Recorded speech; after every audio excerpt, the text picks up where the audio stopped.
আসসালামু আলাইকুম রহমতুল্লাহি বারাকাতু।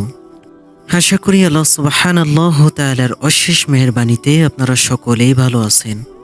সম্মানিত দর্শক মণ্ডলী, আজকে আলোচনা করব রাসূল আকরাম সাল্লাল্লাহু আলাইহি সাল্লাতু ওয়াসসালামের একজন প্রিয় সাহাবী হযরত বিলাল রাদিয়াল্লাহু তাআলা আনহু। তার জীবন থেকে আমাদেরকে অনেক কিছু জানার এবং বোঝার আছে। তিনি দিনের জন্য ত্যাগ স্বীকার, শারীরিক এবং মানসিক নির্যাতন সহ করা এবং মৃত্যু নিশ্চিত জেনেও সামনে এগিয়ে যাওয়া মানুষের সংখ্যা কম নয়। তবে এদের মাঝে হযরত বিলাল রাদিয়াল্লাহু তাআলা আনহু অন্যতম। কারণ ইসলাম গ্রহণের কারণে তাকে যে কঠিন অগ্নি পরীক্ষার সম্মুখীন হতে হয়েছিল, অন্য কাউকে এমন বিপদের সম্মুখীন হতে হননি। প্রাথমিক যুগে অমানবিক নির্যাতন সহ্য করে এক আল্লাহর প্রতি অনুগত্য প্রদানের মধ্য দিয়ে এক বিরল দৃষ্টান্ত স্থাপন করেছেন তিনি। তার মা ছিল মক্কার কালো কৃতদাসীদের একজন। সে কারণে কেউ কেউ তাকে কালো দাসীর ছেলে বলেও ডাকত। হযরত বিলাল রাদিয়াল্লাহু তাআলা আনহু লালিত পালিত হন মক্কা মুকাররমায়। তিনি ছিলেন আব্দুদ্দার গোত্রের কয়েকজন ইয়াতিম বালকের কৃতদাস। মৃত্যুর আগে তাদের পিতা কাফেরদের নেতা উমাইয়া ইবনে খালফে তাদের অভিভাবক নিযুক্ত করে যান।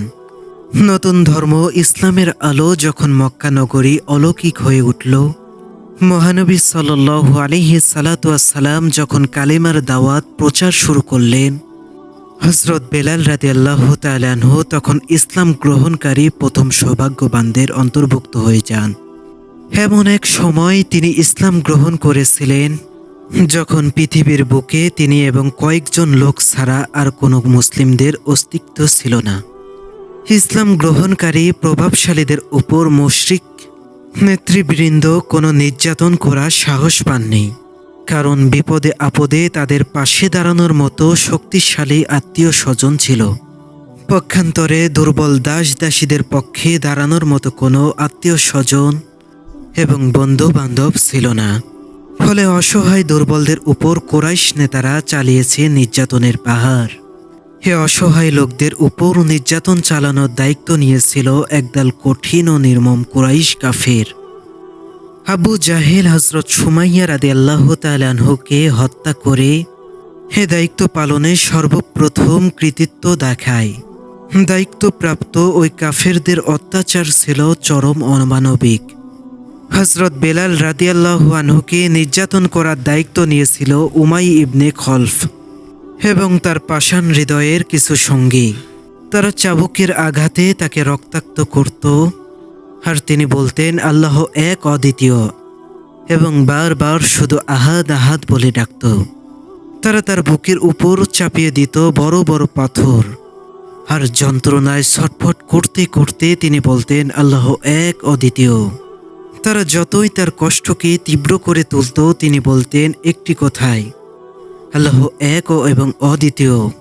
তারা তাকে জোরাজুরি করত উজ্জা দেবীর নাম নিতে, কিন্তু তিনি অবিরাম শুধু আল্লাহ এবং মুহাম্মদ সাল্লাল্লাহু আলাইহি সাল্লাতু ওয়াসসালামের নামই উচ্চারণ করতেন। তারা বলতো, আমরা যেভাবে আমাদের দেব দেবীর নাম জপ করি তুইও সেভাবে কর।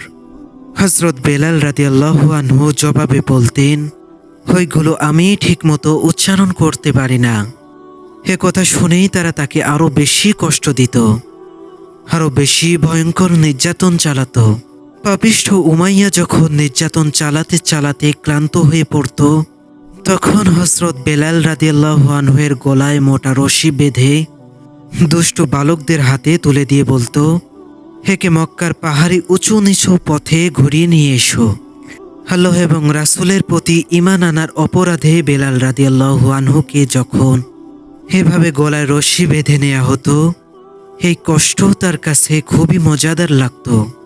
তিনি তখন ঈমানের প্রকৃত স্বাদ উপভোগ করতেন, আর জান্নাতি সঙ্গীত গাইতে থাকতেন আল্লাহ এক এবং অদ্বিতীয়, এবং আল্লাহর গুণগান গাইতে থাকতেন, তিনি আমার রব, তিনি আমার সব। অবিরাম চলতে থাকতো তার মুখে এই মধুর সুর। মদিনায় রাসূলের মসজিদ নির্মাণ হলে বেলালকেই প্রথম আজানের দায়িত্ব দেওয়া হয়। বেলালের সুমধুর আজান শুনে মদিনার ছোট বড়, যুবক বৃদ্ধ নারী পুরুষ কেউ ঘরে থাকতে পারত না। সবাই সমবেত হতো মসজিদে। বেলাল রাসূলের দরজায় গিয়ে আওয়াজ দিতেন, হাইয়া আলা সলাহ। তখন রাসূল সাল্লাল্লাহু আলাইহি সাল্লাতু ওয়াসসালাম বের হয়ে সবাইকে নামাজ পড়তেন।